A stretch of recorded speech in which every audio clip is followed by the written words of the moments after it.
definition. Physical attraction, you're drawn to someone based on their aesthetic appeal, what they look like to you.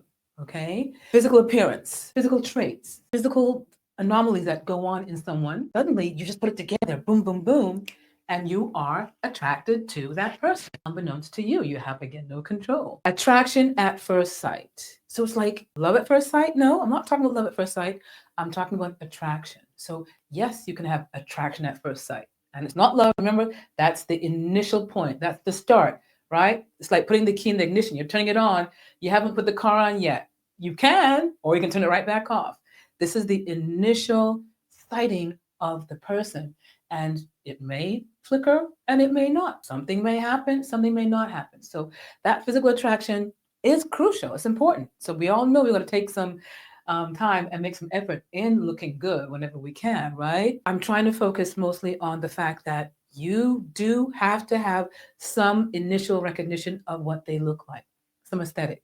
And if it appeals to you, you're going to say, ooh, this person looks good. There still may not be something that goes on, right? That attraction might not happen, just might walk right by. We walk right by people all the time. So when you're looking at people, yeah, nothing might happen or something might happen. Something might spark, right?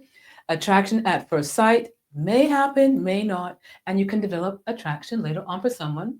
Doesn't have to be immediate, but sometimes, like connections, it can happen quickly. The key, though, is it is not just a look. It's the start. But when you go further into the new studies, and if you want the studies, let me know, I'll send them to you. You'll see that there's an additional angle they're talking about that they think is involved in physical attraction, and that is the psychological and sociocultural influences. That's wild, right?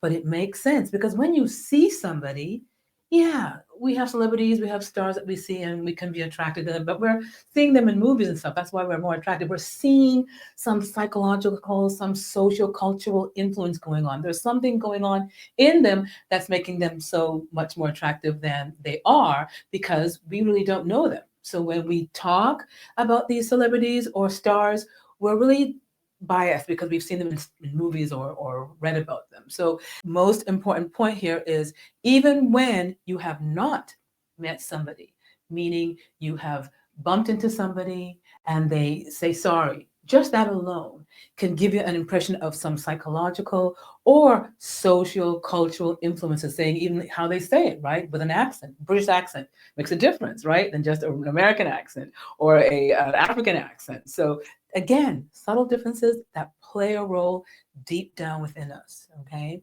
So the new physical attraction is not just what you look like. It's also the psychological, your psyche, and your social, cultural, where you grew up, your exposures, your environment, making you who you are, uniquely you, which is why physical attraction is unique to you and there is no universal standard, okay? No one can tell you who's physically attractive to you, bottom line. Okay. All right. So physical attractiveness, right? What